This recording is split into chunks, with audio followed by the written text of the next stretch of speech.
गुरुदेव की जय, श्रीमन महाप्रभु की जय, श्री हरिनाम संकीर्तन की जय, गौर भक्त वृंद की जय, गौर प्रमाण। So, pranam to all, good afternoon.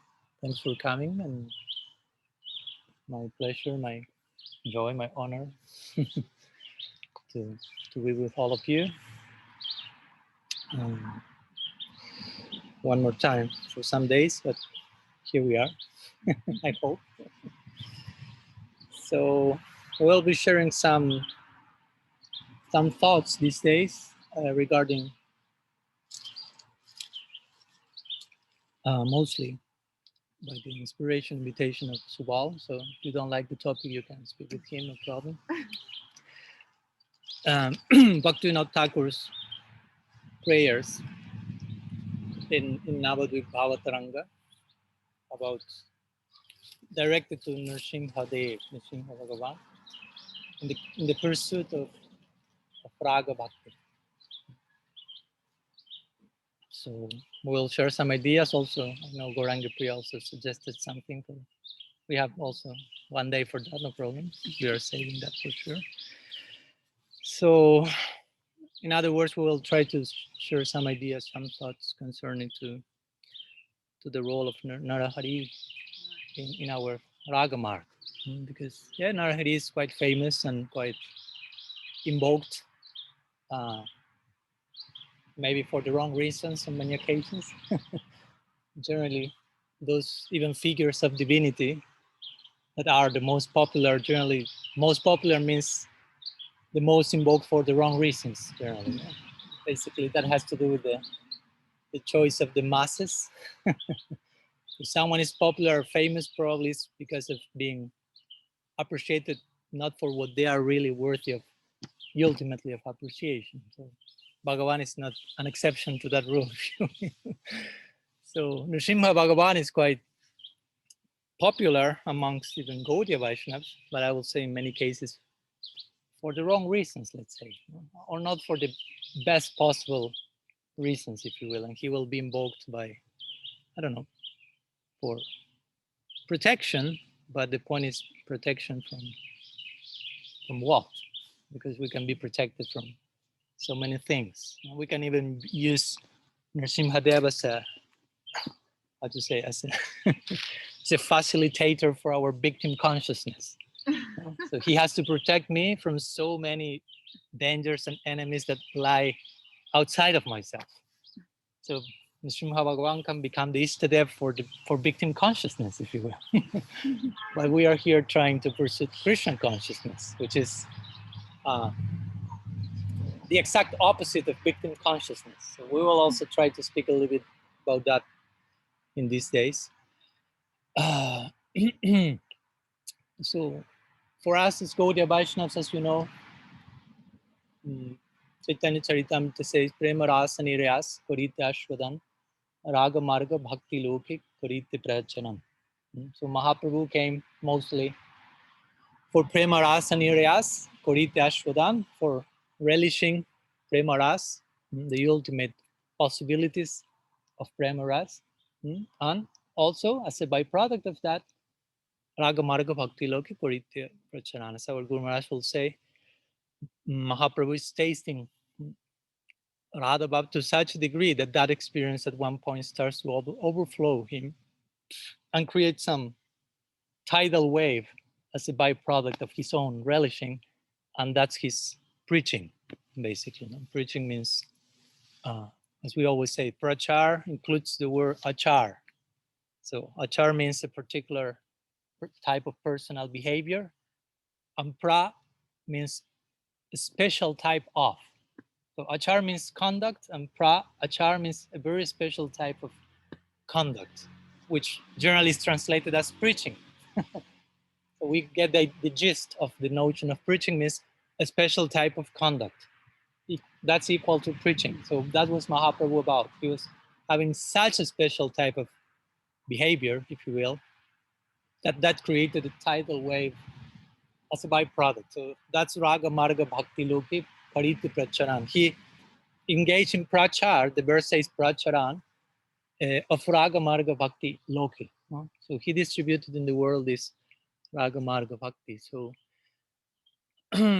so how we make Narasingha Dev fit into that? So Bhaktivinoda Thakur will share a very interesting perspective of that. So we know, again, we try not to resort to Narasingha Dev in Ganesh-like terms, as people in this world will say, oh, please free me from all obstacles. I have this big business going on with millions of dollars in between. Please, I will make you this very nice puja, make everything successful, please, or whatever. The other day I was in a car with some devotees, and it's okay, it's no problem, I won't mention their names, but and they started to sing the whole Nrsimha Stot from before the driving, so as we don't have any crash or something. So I say, okay, I don't want to crash either, but but hopefully we are not just taking shelter in the Nrsimha Bhagavan not to be killed in the car accident or something, no? Because there are so many other possible accidents that are going in our internal highways, if you will. And Nrsimha Dev is there to free us from certain obstacles, as we'll see, but the freeing up the obstacle is only like half of the equation, because why do we want freedom from obstacles? What we will do with that freedom, if you will. When people want freedom, free time, as we were speaking the other day, sometimes we say, oh, when I have 2-3 hours extra in my day, then I will be doing. But when you have that time, you don't know what to do with your life, and you will end up doing further nonsense than the one you were doing before. So that extra engagement was protecting you in one sense. So the point is, we don't know what to do with our time. Of course, Krishna says in the Gita, Kalosh me, I'm time. So if I don't know what to do with my time, means I don't know what to do with Krishna in my life. So it's important what we will do with Krishna in our life. He wants to be part of our lives. And we say we want that also, but when he comes and say, okay, I'm here, willing to. And as our Guru Maharaj will say, of course, that comes in very comfortable installments. Krishna knows how much we are willing to make him part of our agenda, if you will, or we want to be part of agenda, and still the deity is not speaking to us, no? Because she knows. My pujari is not ready for me to start speaking yet, no? Because as Guru Maharaj will say, I want this, I want that, bring me this, bring me that. Do you have more salt?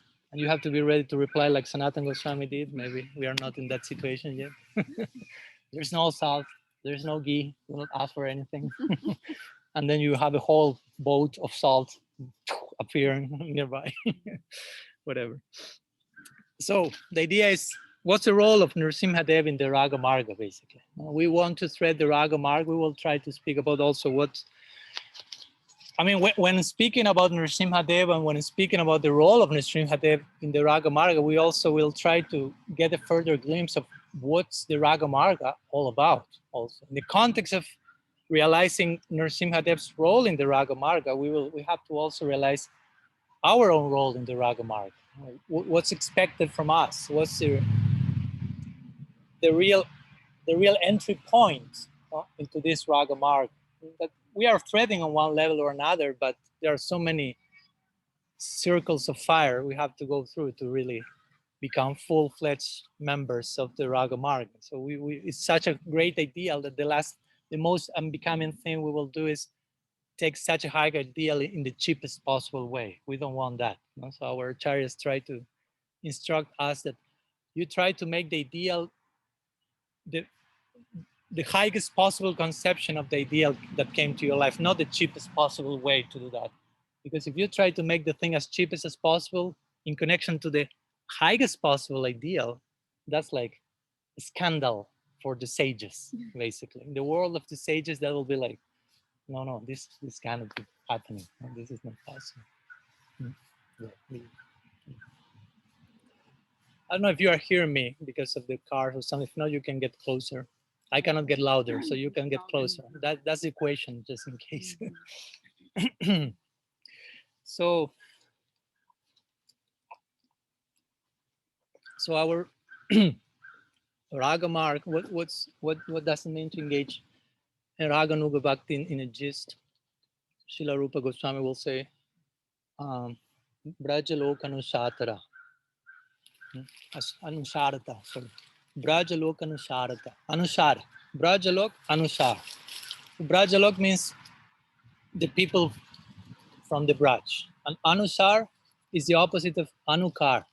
This is two important terms to begin with because there's so much Anukar, there's so much Brajalok Anukar, so much imitation of Brajalok. Anukar means kar means doing, and Anu means I follow what the other one is doing.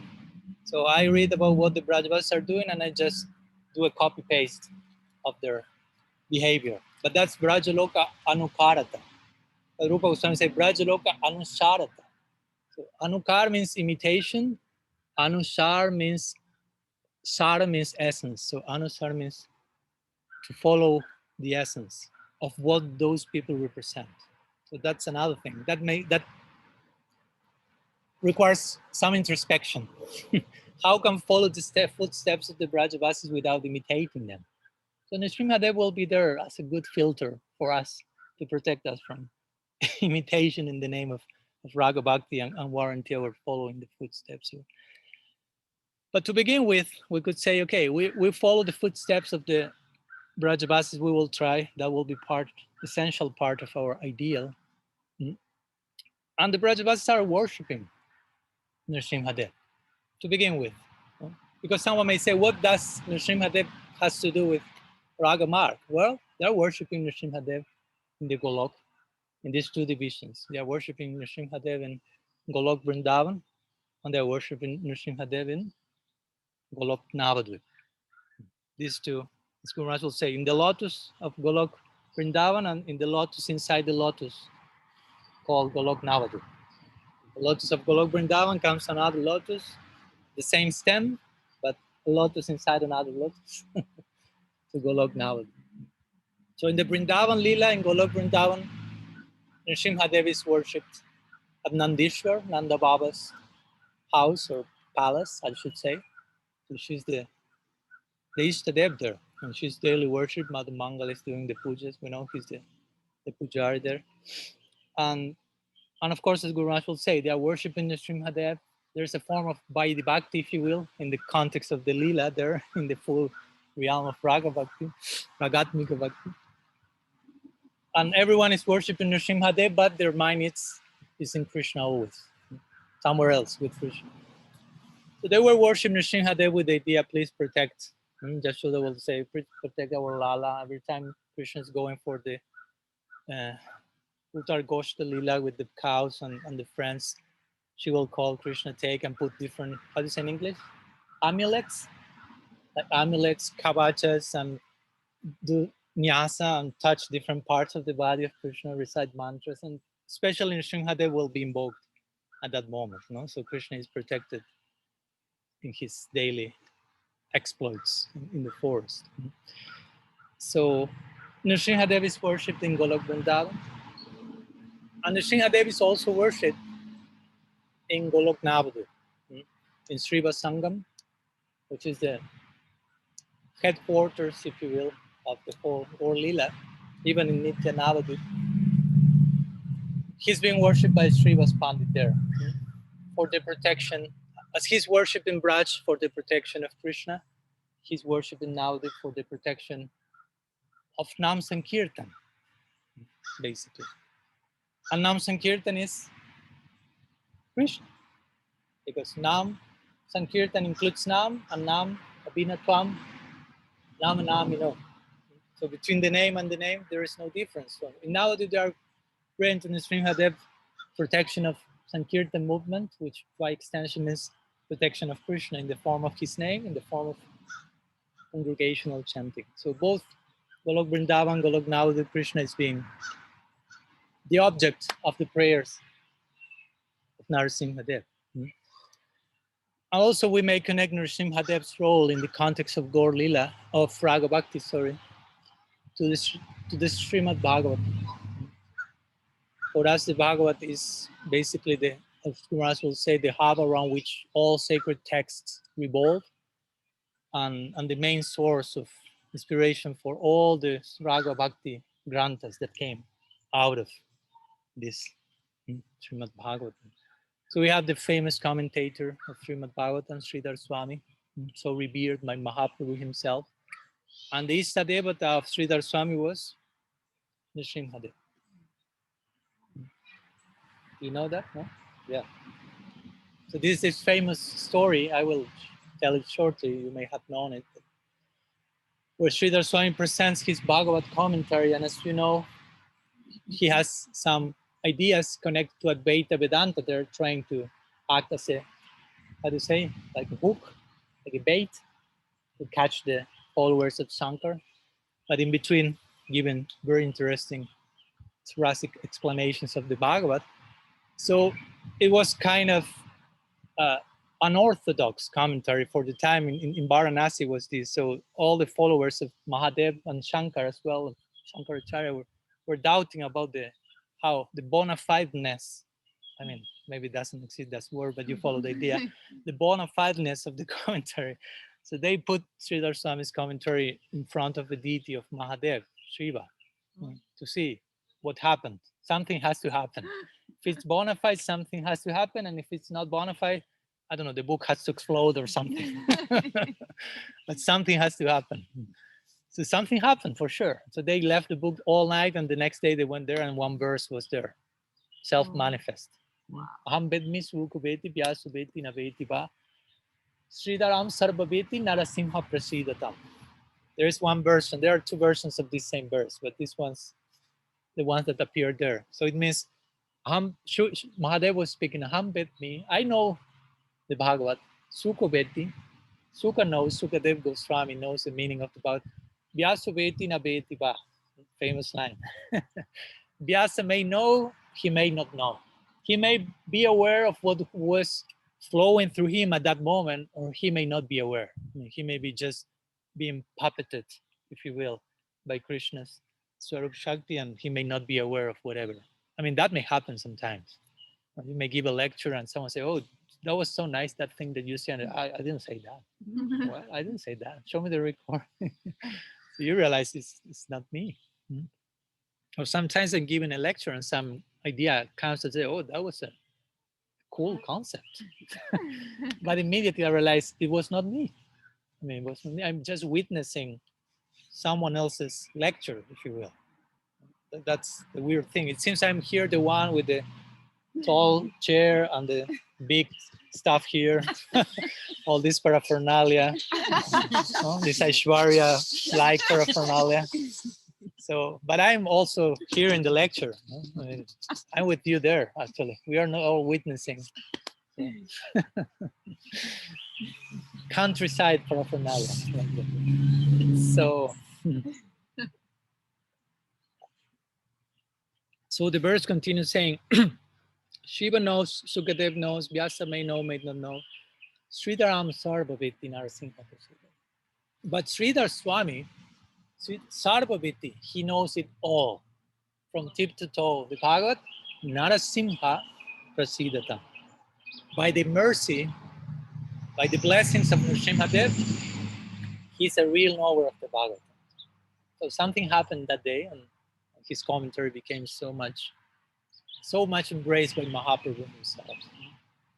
So our Guru, my Guru Maharaj used to tell that when he went to Jaipur, there is the deity of one deity of Jiva Goswami, the Radha Damodar deity that Jiva Goswami used to worship in Vrindavan. As you know, most of them were moved to Jaipur.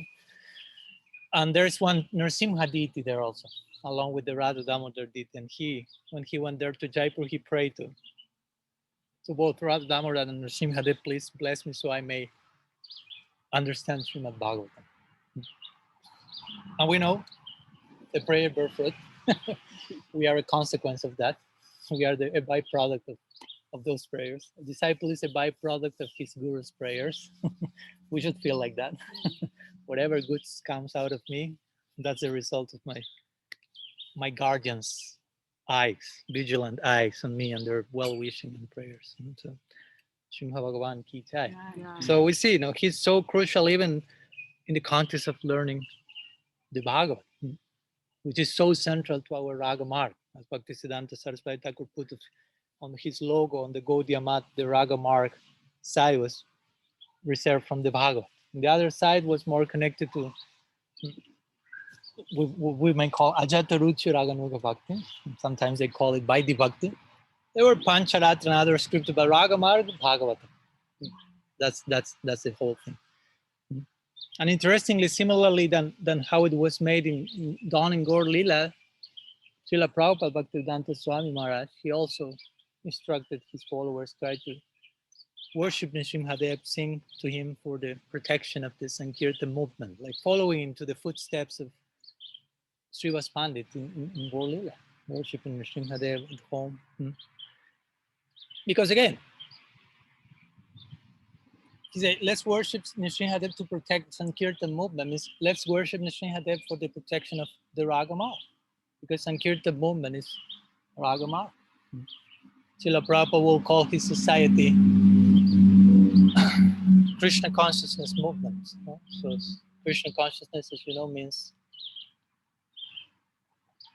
who is the most Krishna. I mean, Krishna consciousness is the name of Mahaprabhu, Krishna Chaitanya, as Guru Maharaj will say, but also it's the name of Radha, because she's the one who is Krishna conscious. I mean, if there is someone who is Krishna conscious, it is she.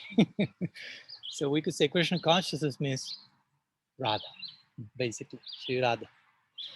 So that's Raga-marga for sure. So Nrsimhadev is involved there again. And also something interesting, once Srila Prabhupada say that the inspiration for naming his society Krishna consciousness movement came from this famous verse from Rupa Goswami's Padyavali, which also is quoted in Chaitanya Charitamrita. Krishna bhakti rasa bhavitamati kriyatam jadi puto pilavite tatra laulamapi kalamolyam janma koti sukritaya nalabhyate. So this is a very famous verse. Ramananda Roy also quotes that in the Ramananda Samvad. For those who are studying Ramananda Samvad, they say, when Mahaprabhu asked him, speak to me about Prem Bhakti in the context of Raganuga Bhakti. So Ramananda Roy quotes this verse, which speaks about Krishna Bhakti Rasa Bhavitamati, to have your intelligence totally drenched and saturated in Krishna Bhakti Rasa. So interestingly, Srila Prabhupada said, my movement, the name of my movement points to that verse. So it's tricky because sometimes we can get accustomed to use these terms like Krishna consciousness or Krishna conscious, but it all converges into that shloka, which speaks about Raga Bhakti, because it's Tatra Laulam Api Kalomolyam. The only price to pay for being a card-carrying member of a Raga-marga Sampradaya is Laulyam. The more the Laulyam, the more Raga Bhakta you are. Laulyam means greed, longing, and it's a big challenge to develop greed and longing, because the ideal is so high, and we may be attracted to that, but also, and we will speak about that. But at the same time, we may feel, I do not deserve that for sure. Sorry. Yeah.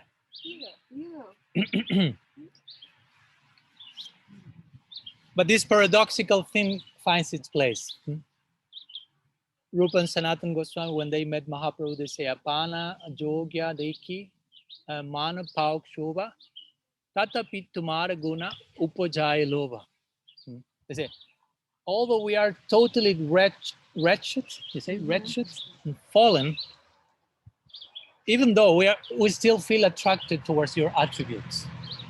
On one side, we feel we are totally fallen, undeserved, but at the same time, you are so attractive. We cannot but walk in that direction. So we should learn how to navigate with these two waters. So, Tatra Launyam Api Kalamolyam. So Prabhupada said, this is, again, try to connect all these points. Raga-marga is about this verse. It's about Laulyam, it's about Lobha. And Nrsimhadev is there to protect our project, our Raga-marga project. So how? In which precise way we could like consider Nrsimhadev like a deity, the protector of our Raga-marga project? How does it take form? So A very nice way this is presented is in Bhaktivinoda Thakur's 5 prayers to Nrsimhadev in his Navadvip Bhavataranga.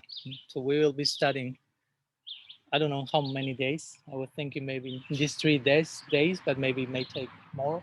So I don't know. It's not in my control, and that's ideal list. So what's this Navadvip Bhavataranga? The very name is really like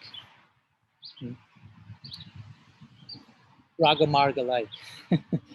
So Navadvip Bhavataranga, we will find Bhaktivinoda Thakur. I mean, we are being taken in parikram by the hand of Bhaktivinoda Thakur. Try to imagine, go to parikram in Navadvip, and who will lead the parikram? Thakur Bhaktivinoda. That will be, you have to fasten your seatbelt, basically. I mean, he will be start to speak and to point about things that you may not be seeing with your eyes, basically. That's the whole Navadvip Bhavataranga. He's taking us in parikram along the land of Mahaprabhu, but in the spirit of being a full member of that land, being an inhabitant of that realm, and seeing what we cannot see with these eyes. I mean, when we go to the dam, we have to remember there's such an invisible reality waiting for us there. Once, as one devotee told me, like, that's why the monkeys are stealing all the glass in Vrindavan, because they want to teach this lesson. Prema Churita Bhakti Vilochanem. You can only see Vrindavan with. So Navadvip Bhavataranga, interestingly, the name of the book is the waves. Navadvip means Navadvip, Bhava, and Taranga. Taranga means wave, like Taranga Rangini or whatever. So Bhavataranga means like the ecstatic waves of Sri Navadvip Dham, basically. Like you are not walking there, but you are being carried by a, again, tidal wave. So Bhaktivinoda Thakur is one of those particular waves. So we have to enter. Each member of the parampara is one of those particular waves. So we have to enter there and accept being carried by the wave. Try not to swim against the current, basically. Parampara is a whole current, a descending current, Avaroha Panta. So we just have to let ourselves be carried by the descending current. No, try to swim in an ascending way, basically. No? I want to go up by myself and deserve whatever. It's totally impossible to deserve anything. So this idea, when we speak about waves, it's not just an analogy. It can be an analogy, but it's not just an analogy. Right? Waves means liquid, and liquid means flow, and flow is some particular direction. And if we connect flow with something divine, it comes from up to down. So it's a descending current, descending flow.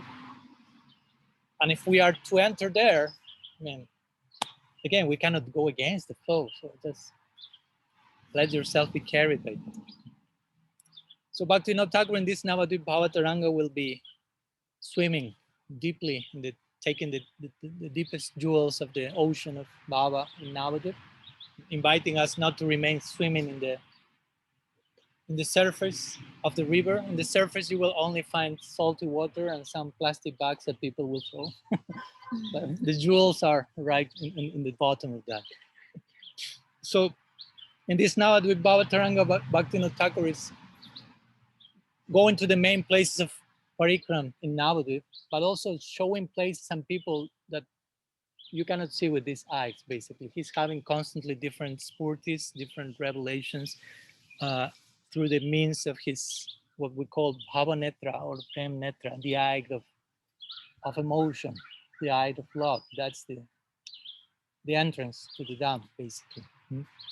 To the point that he reveals his own bhakti swarup there. That's one of the many few instances that he shows his identity, eternal identity as Kamala Manjari. So that's a very powerful waves, you can imagine. It has the potential of showing yourself eventually who you are by the grace, by the embrace of Bhakti Shakti. So the idea is to share some words on these prayers our Guru Maharaj uses to invoke those prayers sometimes and to mention about the significance of them and how we as Gaudias are to like to tame, no, how to our, how do you say it? Well, to distill our approach to Nrsimhadev. And again, Subal Prabhu invited me to speak about that, so trying to honor the request of the Vaishnavas. Recently, we had Narasingha Chaturdasi, relatively recent, so we can carry on with the waves. So there are 5 verses. We have a Pancha Shloki here. We have Chatur Shloki sometimes. Here's Pancha Shloki. So we'll begin today with the first one. Some introduction was necessary. Sorry for the extension, and some words regarding the first one. The first verse will be kind of a summary of the remaining 4 verses. So let me read the Bengali and then we'll try to unpack some of the implications of these words.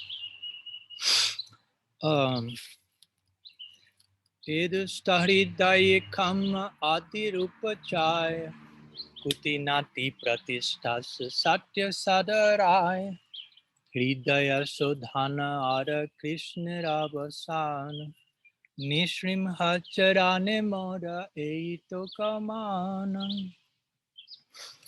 Sri Thakur Bhaktivinoda says, within my sinful heart, do not take it personal, please. Within my sinful heart, I mean, we are to take it personal, I'm joking. The 6 enemies headed by lust perpetually reside, as well as duplicity, the desire for fame, plus sheer cunning. At the lotus feet of Sri Nrsimha, I hope that he may mercifully purify my heart and give me the exclusive desire to serve Sri Krishna. So this is the first verse, which again kind of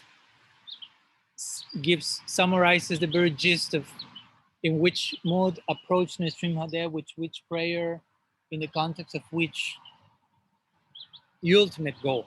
So here Bhaktivinoda Thakur said, Edusta Hridaya Kama Adi Ripuchai. That's the first line. So Edusta means like wicked is in English. Edusta Hridaya. In this wicked heart, he said, Edusta Hridaya Kama Adi means and so on, etc. There's Kama, Ripuchai. Chai means 6. There's the 6 Ripu. Ripu means enemies. The 6 enemies, starting with Kama and following, Kam, Krodha, Lobh, Mad, Moha, Matsarya. They have made their nest. Niche, you say in English? Niche? In my heart. And on top of that, if that's not enough, Kutinati, Pratisthasa, Satya Sadarai also. So Kutinati means like hypocrisy, basically. Pratisthasa means to have asa or to have longing for pratistha. You can long also for pratistha. And not by Vaishnava pratistha, tati koronishta, as Prabhupada Bhaktisiddhanta will say. We need to have some pratistha, but pratistha means positioning. So to locate ourselves in some abhiman, in some sense of being. I am, Vaishnava. That's my sense of being. But pratistha here means, of course, something else. Satya with H in between, not Satya like truthfulness, but Satya with H in between means deceit. So just one letter makes the whole thing the opposite. So Sadarai, Sada always reside. All of them are also residing then constantly. Hridaya Sodhana Ara Krishna Ravasan. So Hridaya Sodan. So now comes the petition to Nrsimhadev. Hridaya Sodan. Sodan means purify my heart, Hridaya. Ara Krishna Ravasan. And Ara Krishna Ravasan. Give me Krishna Vasana. Vasana will be like samskar, if you will. Bhakti samskar, Krishna samskar. In other words, all these kama, krodh, lobh, prati are all samskar, deeply embedded samskar for all these directions. So now please give me these samskars, Bhakti samskar, Krishna samskar, Krishna Vasana. That hurts. Nishrimha charane mora eito kaman. So where I will pray this, Narasingha Charane, at the feet of Sri Narahari. Mora Ito Kaman. Kaman means prayer. So this is more of my prayer to Narasingha, to the feet of Sri Narasingha Dev.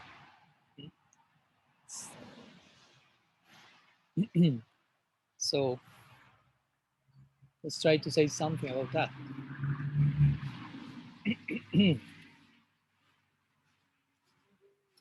So to begin with, well, as you can see, Bhaktivinoda Thakura is lamenting. We have many prayers of Bhaktivinoda Thakura. Really lamenting. I mean, he's not just making a show here, like, okay, I will write this poetry so this, like, neophyte practitioners can read and become identified and try to. No, I mean, he's crying more than us from saying these things, basically. So it's a lot in the spirit of second verse of Sikshastakam also. On one side of the scale, Namnamakari Bahuda, and so on. So many things are on one side of the scale. So much mercy, so many names, all Shaktis there, all mercies there, totally undeserved mercy. I mean, this is like embarrassing how much and how undeserved that is in one sense. But it's so generous, so charming, so loving. I cannot but say that, yes, to that. But my lack of fortune is such that despite the situation is so, I mean, extremely, how to say that? I mean, it's scandalous. Scandalous in the sense that I did nothing to deserve this, nothing. I did all the things to deserve the opposite. And that's why mercy came to my life, basically. That's the logic of mercy. The less you deserved, the more you need it, basically. No? So that's how mercy will come to your life. Be careful of not trying to ask for justice in the realm of mercy. Like the most, I don't know, chaste followers of Jagaya Madai may be totally wicked person, and you may ask why they are receiving such mercy, and they say, well, that's how it works. If it becomes something justified, it's justice, justified justice, karma, no more mercy there. So Bhaktivinoda Thakur is trying really to teach us here honesty, integrity, and sincere acknowledgement of where we are to begin with. I mean, where we want to be, that's important. As we spoke in the other day, it's like the GPS. You have GPS. I don't have GPS. I don't have even cell phone, but there's something called GPS, right? And that doesn't mean Guru Parampara system. That's something else. It can be. That's a type of GPS, Guru Parampara GPS. But with GPS, you need to put where I want to go, but also you have to point where we are. And then the system will say, okay, this is the path. And it will take this time. And it's an accident here. Be careful there. Jump over there. Policeman there. Be careful. Whatever. So we need to know where we want to go to have a clear, fixed conceptual orientation of the ultimate goal. But also we need to, I mean, in the two directions, we need to do full acknowledgement. It's not enough just to know, I want to love Krishna Vrindavan and I am a conditioned soul. Already know who I am and where I want to go. I mean, that's a really abstract thing. It's as abstract as if I ask you what's the goal of life and you tell me love for Krishna. And I will tell you that's okay. Nice that you say that, but that's still totally abstract. Love for God. Let's say you tell me love for, as I told you the other day, and I say, which God? I mean, which form of God? Ram, Narasingha, Narayan, whatever, Javed, whatever.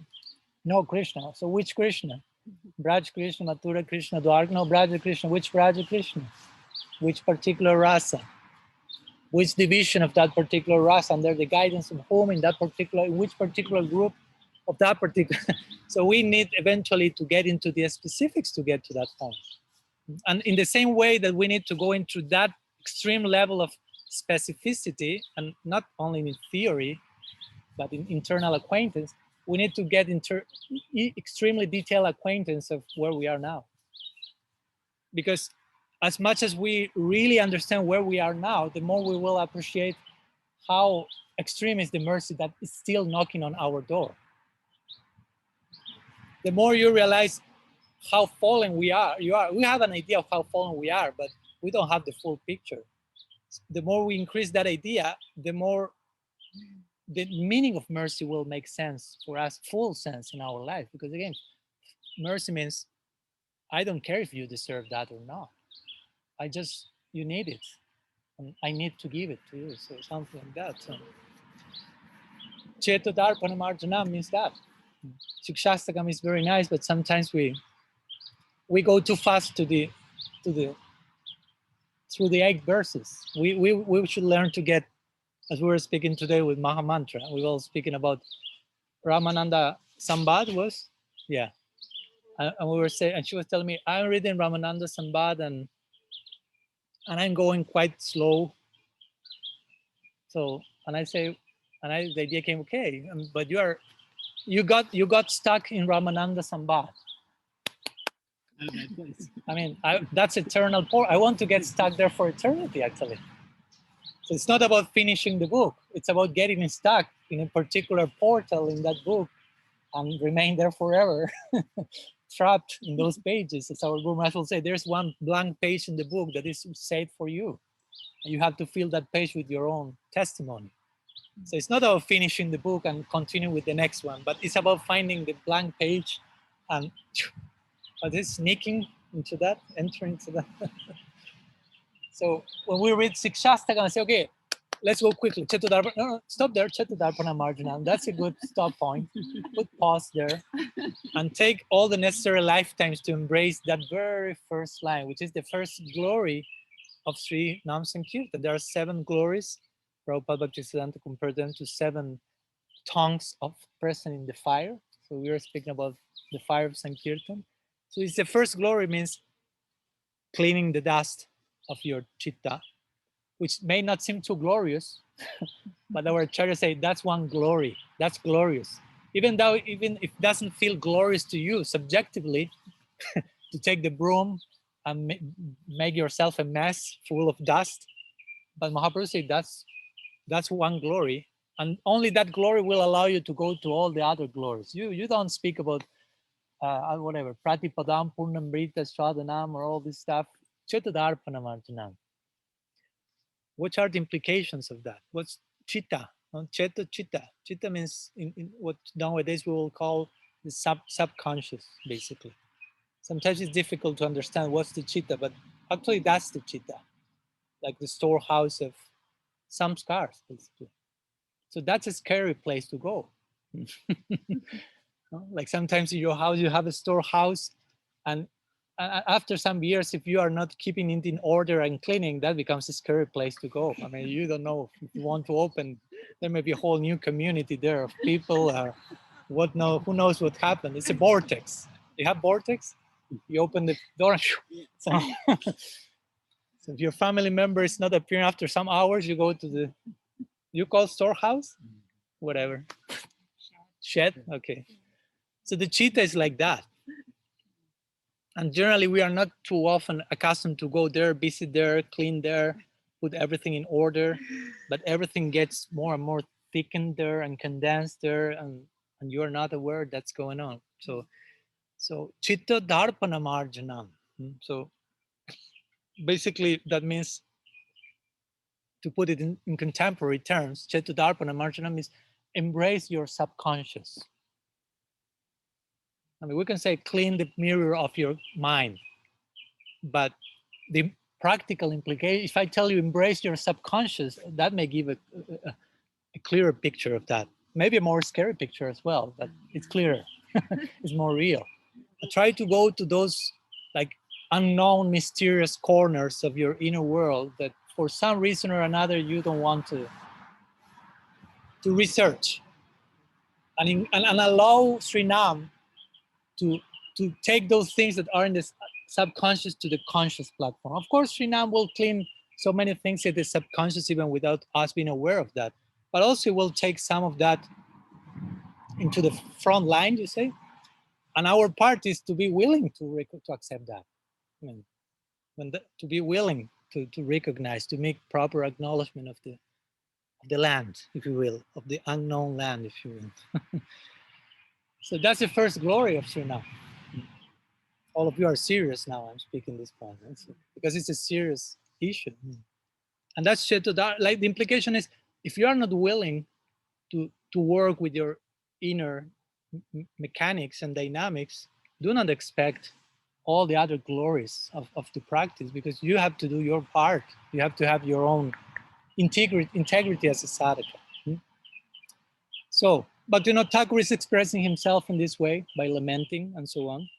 But also we can ask, but Bhaktivinoda Thakur, I mean, how Bhaktivinoda Thakur is saying that? He's saying, I'm full of lust, full of anger, full of, and after some pages in the same book, he's saying, I'm Kamala Manjari.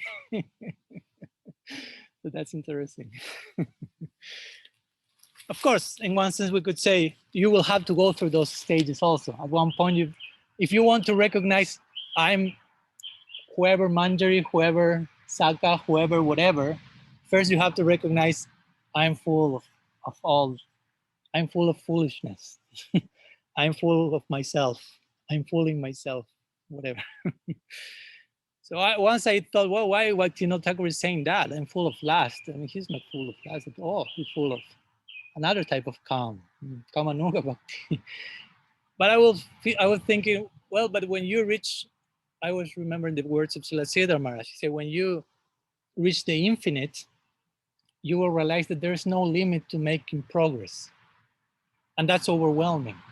He will ask his students, are you ready for that? Are you ready to enter into the infinite, when you will realize there's no limit for progress? In some way, I'm nowhere at every moment.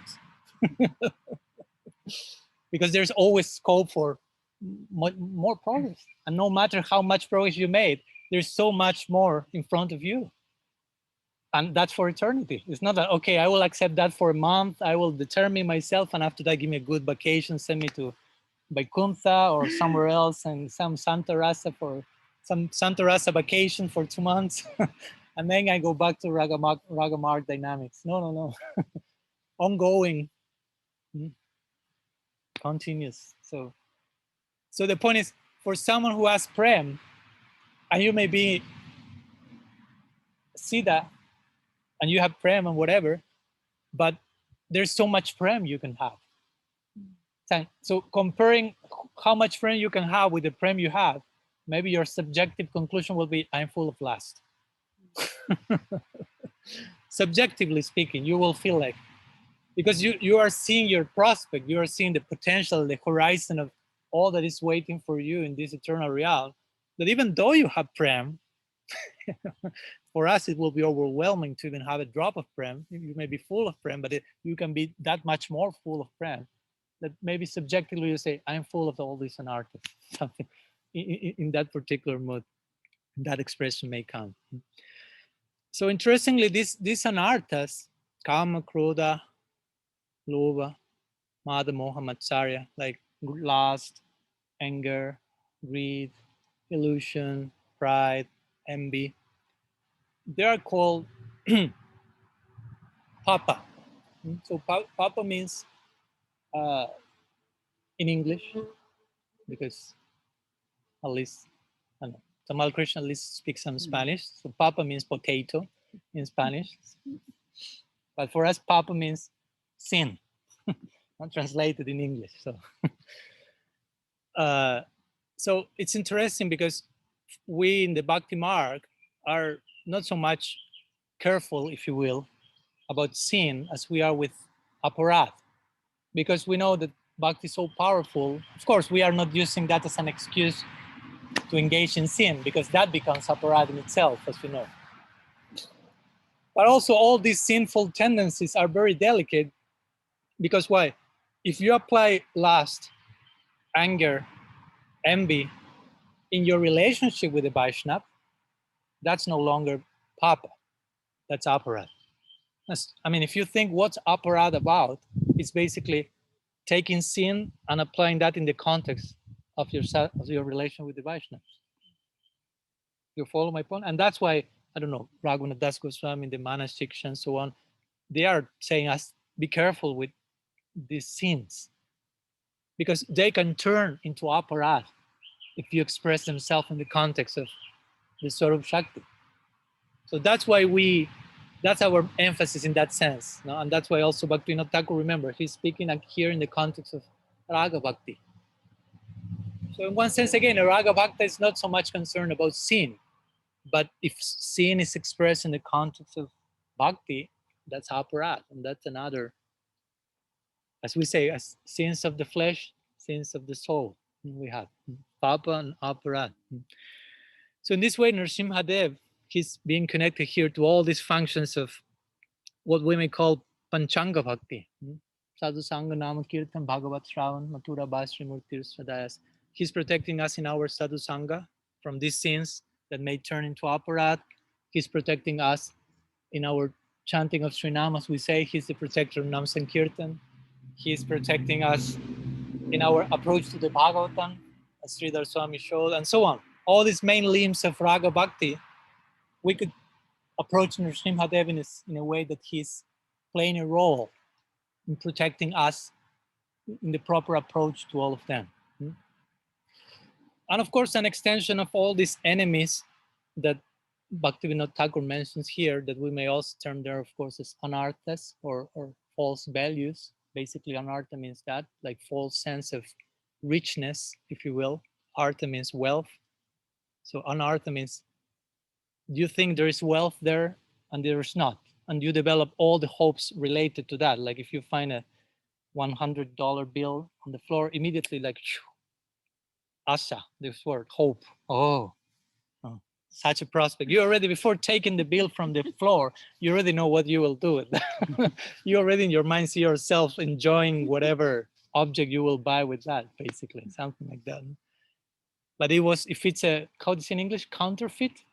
Counterfeit. So you go to the shop and you can imagine that when you are in the shop, you are almost like on fire with all the expectation you have, what you will do. And they say, oh, this is counterfeit. You call it, they call the police, and 5 minutes after you are in the jail. So in 1 minute, you are like doing whatever, enjoying a sedeva, and suddenly you are behind the bars. So that's how it works with anartha. No? Misplaced values. You put your sense of wealth in the wrong direction, you invest yourself in that, and suddenly you feel yourself more trapped, if you will, some type of bars. And we know Bhaktivinoda Thakur made a very interesting description of all the different asuras that Krishna killed, representing different anarthas. I mean, we won't go into detail with that. That will take us some time. It's worthy of doing that, but it's not the moment here. But the point is that all these things, as we know, and he described the different asuras in such a way, what they represent somehow has to do with like a gradual and progressive approach to higher and higher ideals represented in this Krishna Lila also. And interestingly, the very first of those demons, to give an example, as an extension of these enemies, who was the very first demoness? Okay, Putana. So Putana represented what, according to the Thakur? False guru. Yeah. So what's false guru? Somebody pretending to be one thing to get the other. Okay. Yeah. I would say that's half of the equation.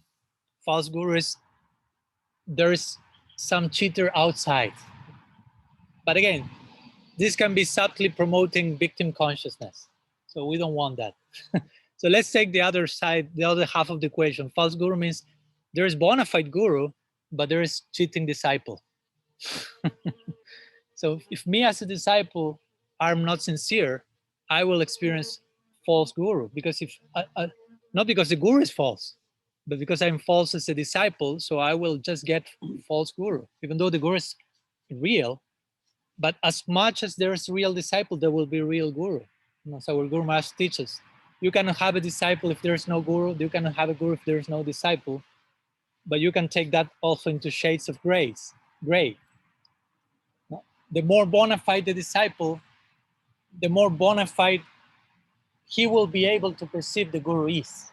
The Guru may be 108 bona fide, but if I'm just an hypocrite, I won't be able to grasp that bona fideness. You follow my point?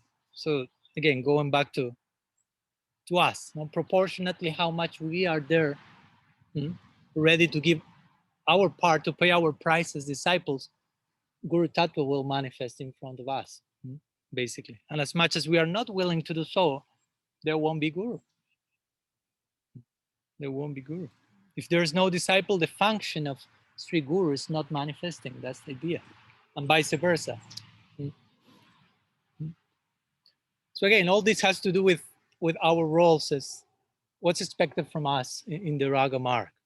Because again, in the name of the nobility and highest reach and integrity of our ideal, we can really start to become lazy in the greatness of our ideal, if you will. I belong to such a high developed, refined theistic conception called Gaudiya Sampradaya. Not other tradition is developing the conception of the divine, and it's blah, blah, blah. Okay, but are you up to that notion? Or you are just like trying to cover up for your part with, no, this is so great, and Mahaprabhu is so merciful, and yes, nice that you are praising all that, but something is way expected from us as well. So in the name of the highest ideal, we may be promoting a considerable amount of whatever, hypocrisy or laziness. Siddhanta Valiya Chitta Nakara Las, says Krishnadas Kaviraj. Try to reconsider the ultimate conclusions of our tradition. And he said, Nakara Las, please do not be lazy. So he said, yeah, we have very high truths, but you can be lazy in connection to them. And you can just rest assured, oh, my Guru is so great, Mahaprabhu is so merciful, and the Bhagavatam is so deep. Yes, but what are you doing in relation to that? Because if not, it's just you are rendering lip service also. It's lip deep. No, it's not heart deep. So sometimes once one would say that, I like that idea, like to practice a spiritual life can become the best excuse for not practicing spiritual life.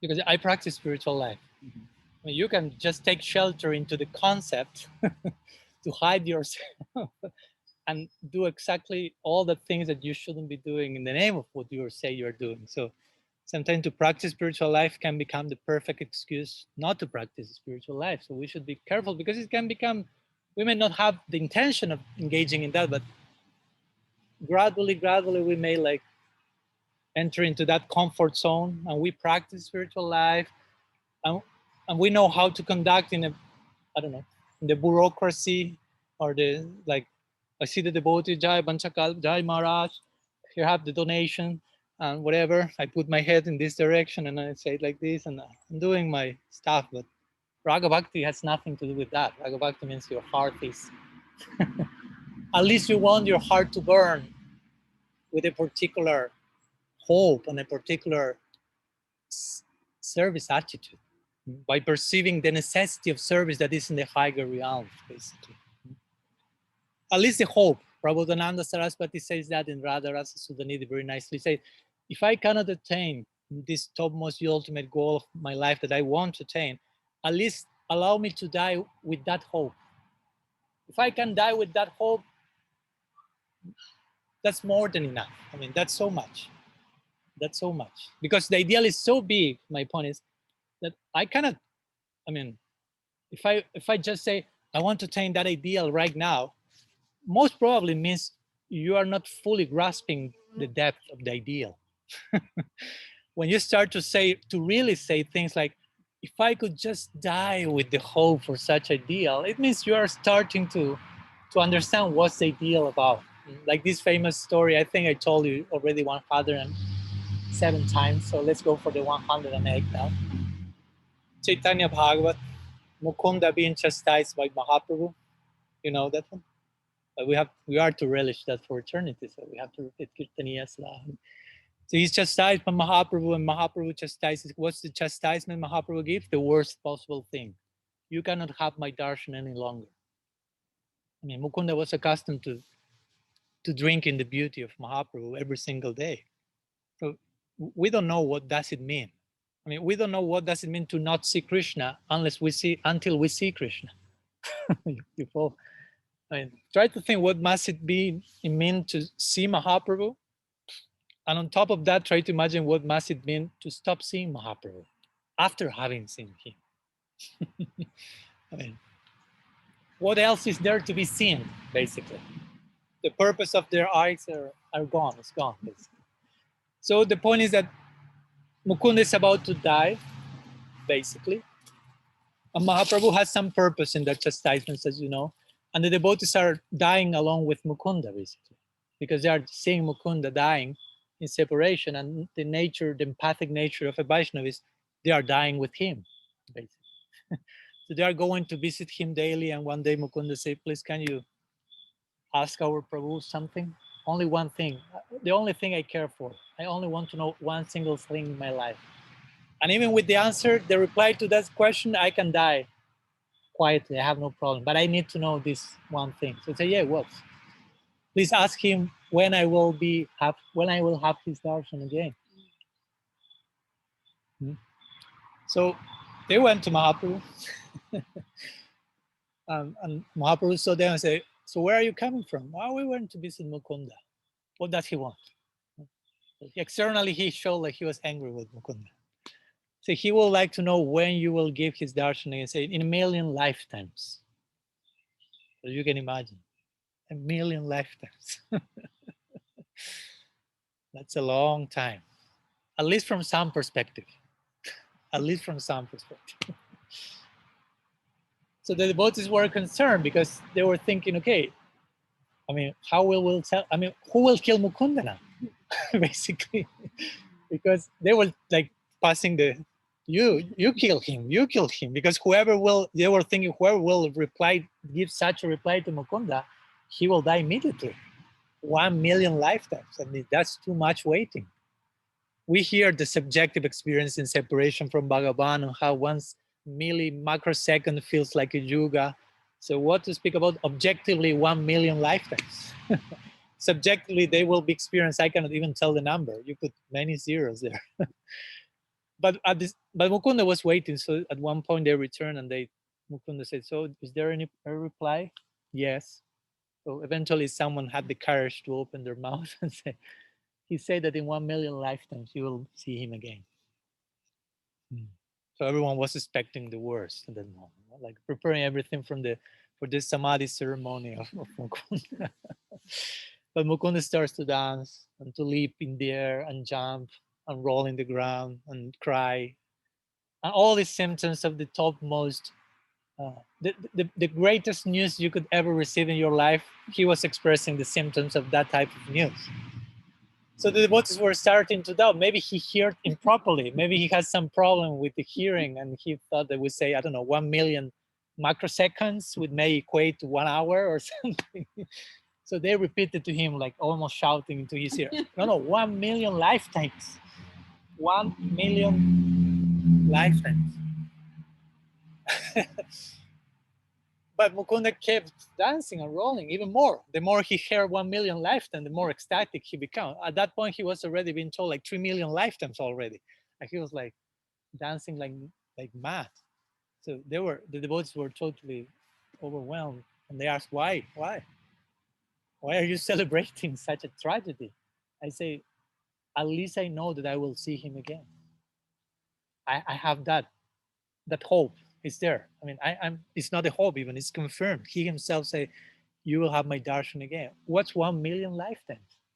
To wait 1 million life to have the darshan of Mahaprabhu? I mean, I'm embarrassed to pay such a low price. Basically, that was the intention of his word. I'm embarrassed that I have to just pay such a low price. 1 million lifetimes. That's a real expression of the ones who love. When Krishna witnessed the love of Sri Radha and the gopis in Rasa Lila in the Bhagavat, after he reappeared, as you know, the famous verse that is the birth of Mahaprabhu in the Bhagavatam. Napara iham nirabadya sanjayam sadhu kitam vibhusaj sativa. So Krishna is saying, not he say, I cannot repay my debt of love to you, but actually he's even saying, I cannot even know how much do I owe you. I cannot even start to conceive the dimension of the debt. So what to speak of paying that? I mean, in order to pay a debt, you first have to know how much you have to pay. Like Krishna is saying there to go, I don't even have a clue how much do I have to pay. What to speak about paying that? I mean, I'm just trying to with the calculator, try to make numbers, and it's impossible to me to conceive how much. So that's the real spirit in love. So as you know, of course, after Mukunda say what he said, Mahaprabhu was really waiting for his reaction, and the devotee said, Mukunda reacted in this way. Mahaprabhu said, bring him immediately. The million lifetime had already passed. Remember, Mahaprabhu is Krishna. Krishna is time himself, so he can make 1 million lifetime pass in a moment. But we have to be willing to wait that million lifetime. That's the point. When we really are willing to wait that, he will say, bring him immediately. We cannot cheat time, if you will. It's Krishna himself. So in the same way, some words today we wanted to share also in connection again with Narasingha Dev and Raga Bhakti. Again, if you still are asking why, what has Narasingha Dev to do with Raga Bhakti? Also something we mentioned, and with this I'm finishing. We began saying that Raga Bhakti is Braja Loka Anusharata, sorry. And the beginning of that verse is Seva Sadhaka Rupena Siddha Rupena Chatrahi. So the very first words of the verse, Seva Sadhaka Rupena. So we have a Sadhaka Deha, Sadhaka Rupa given by Sri Guru. And as what Guru Maharaj says, if you want to see the Deha, first you have to know what to do with your Sadhaka Deha. Do not ask your Gurudev, Gurudev, give me a Siddha Deha, and he will tell you, I gave you Sadhaka Deha, is that not enough? Don't you like it? You don't.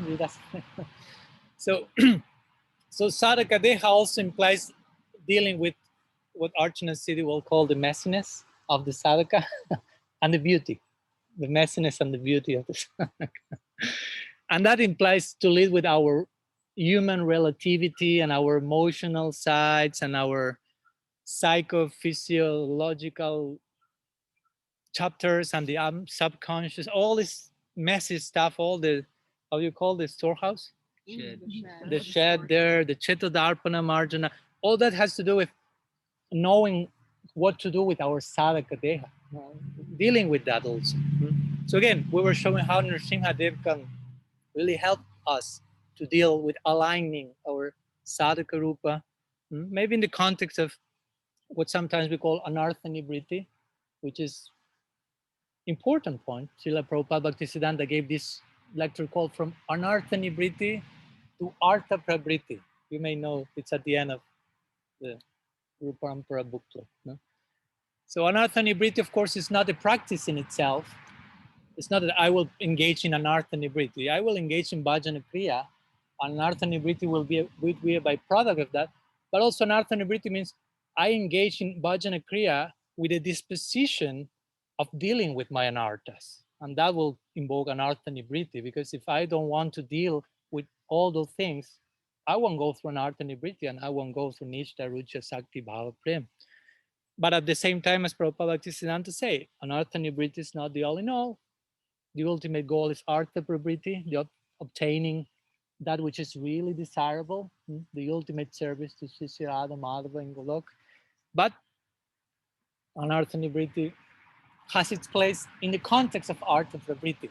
So we will embrace Anartha Nibriti only and as much as that is helping us to advance closer and closer to Artha Prabriti, to the ultimate goal in Braj, in Nitya Navadip, in our Raga-marga. And again, Narasingha Dev could be defined in that sense as the very deity of that type of Anartha Nibriti, of that approach to Anartha Nibriti that ultimately points to our Artha Prabriti. So we will help us to that. And that's how Bhaktivinoda Thakur is finishing his prayer today here. He's praying to Narasingha Dev, do not only free me from these enemies, but give me the exclusive desire to serve Sri Krishna. So he's not just closing the prayer like, free me from these enemies and let's kill all the demons. Sometimes the devotees enter into this Vira rasa, distorted Vira rasa. Let's pray to Nrsimhadev and let's just like kill all the demons in this world and blah, blah, blah, blah, blah, blah. No, I mean, this world, all the demons go inside your home and do your work there. Go to the, again, what? Storehouse? And as much as you that properly with the goal in mind, there Bhaktivinoda Thakur is saying, give me exclusive desire, exclusive ekantika lobha, like one pointed greed in that particular direction, and I will do everything that needs to be done for reaching there. As Vishwanath Chakravarti Thakur says in Raga-marga Chandrika. Okay, in my particular stage, I will have to follow some rules and do some stuff. Okay, I will do all of them out of greed so I can finally obtain the object of my desire. I want to taste rasagula. That's the object of my desire, he says. But for that, I got informed you need milk. Okay. And for milk, you need a cow first. Okay. And for having milk through the cow, you need to do some stuff in between. You can ask Krishna Chaitanya. So I will do all that so I get the object of my greed. I will have a cow, I will feed the cow, I will milk the cow, I will prepare the meal, I will cook the meal, blah, blah, blah. So I may have my rasagula. I will follow all those rules and regulations, if you will, so I obtain the object of my desire.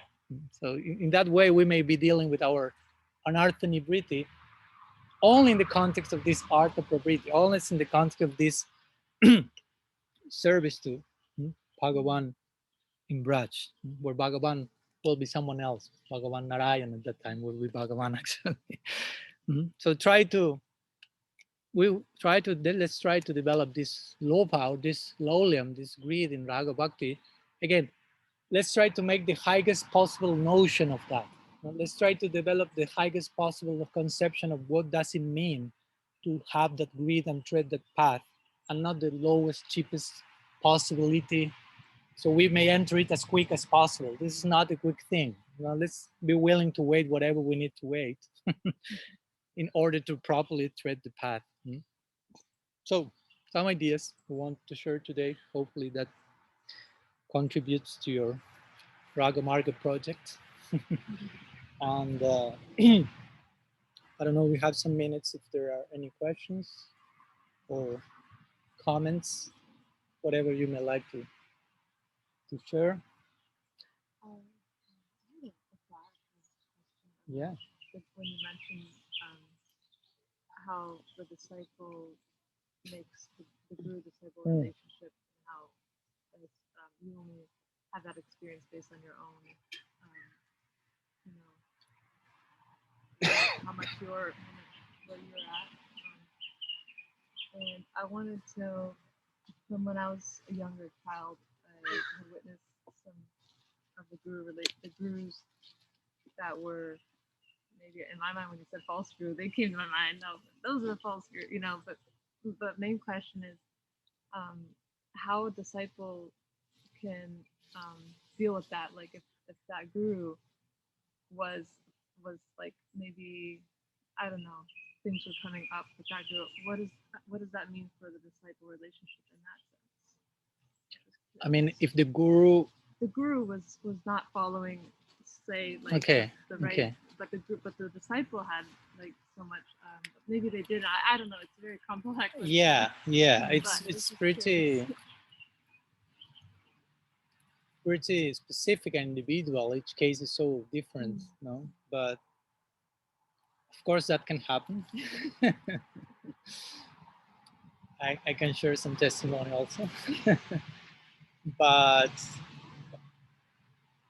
of course, there are degrees of deviation, Of course, ideally, one should, before accepting a guru, one should know as a disciple what to expect from a guru to begin with. And sometimes, unfortunately, that doesn't happen. One is not properly educated or informed about the attributes of the guru and whatever. Of course, this is not just a technique. I learned some verse and I won't be cheated anymore in my life. So many things can are in between, but at least some idea. That's what traditionally in Vedic culture, there was some 1 year period of testing amongst the two of them, guru, disciple, and guru. Not testing only because let's see if you are bona fide. But just let's see if we get along each other, because so many, maybe the two of them are bona fide, but just there is some different nature than maybe a relative thing, but sometimes in some cases that maybe Hari Bhakti Vilas, for example, say if you are Sudra, bet you have a Sudra guru. If you are Vaishya, you have a Vaishya, like a way of saying there's nature, and nature is relative. It's not the all in all, but in some cases that can, I mean, let's say you are Japanese and your guru is Bengali and nobody speaks each one's language. And of course, if you are really a deep surrender disciple, you will just have the inner subtitles to whatever your guru is saying in other language. But in most cases, you may need something more. There may be some language barrier. It's relative, but it may affect. So those things are there. But I will say that, of course, if in time you realize the guru, whatever reason, is not acting as he should, she should, and for some time, the person was doing things properly. It's not that it was like just a cheating from day one, because sometimes the devotees take this one like black and white notion, no? Like if it happened that he made this, it means that it was a cheating from day one or whatever. So many like extreme, he felt, I mean, a guru can be a Madhyam Bhakta. I mean, in the scripture, it doesn't say it has only to be a Paramahamsa, Uttam Bhaga, whatever. I mean, of course, that's not a problem, but you can have a guru who is not in that platform, and you can fall even from a Sakti or something. So what to speak? But the point is what to do, because again, of course, last thing you are expecting from a guru is that to happen, but sometimes those are some of the things that not most happen, but sometimes it happens. So you should give some time to yourself and to the guru. Narahari also says in Krishna Bhajanamrita, that's a weird thing, but I have to do that at one point in my life also. So you have to go to this person who is not acting properly and saying, Gurudev, go back on track, please. This is not correct. You should be doing that. I'm saying this in your service. I mean, it sounds weird, but that can happen. And that's, of course, if after some time you don't see any change from the other side, there's scriptures may recommend you can take distance from that person and take shelter in somewhere else. But again, I'm giving just a very general idea. I mean, we have to address each particular case.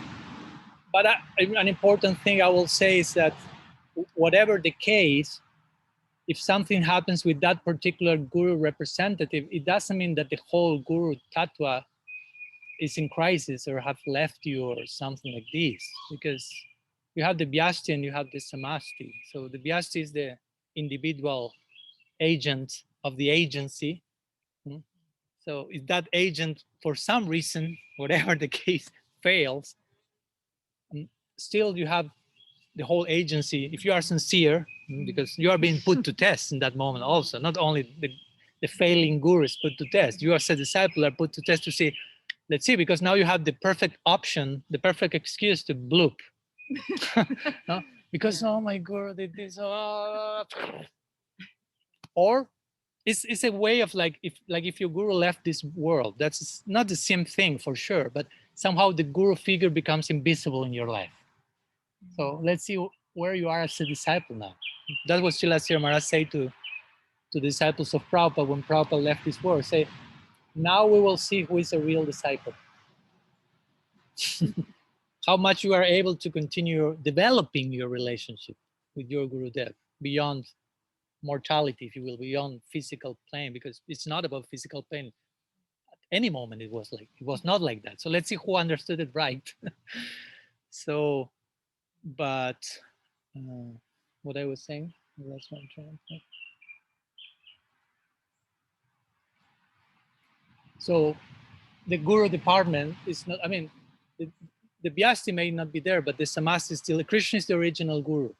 So as much as you sincerely want to take shelter in Krishna, Krishna is your guru. I mean, I don't want to sound Ridvik or something, but for that particular period, you are not deprived of the shelter of Guru Tattva.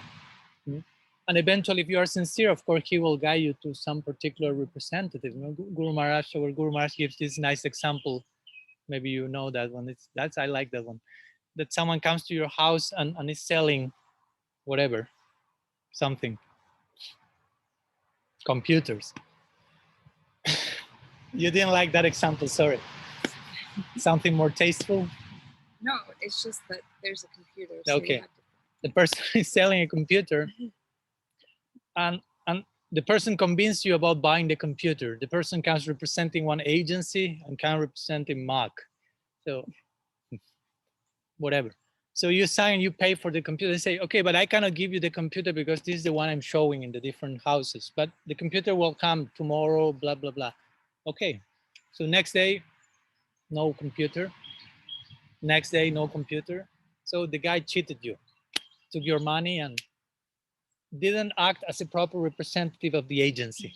So you call the agency and say, this person came, I wrote the name, and offered me something, gave me some prospect, and told me which was the price to pay. Establish all this parallel with the idea of guru, of course.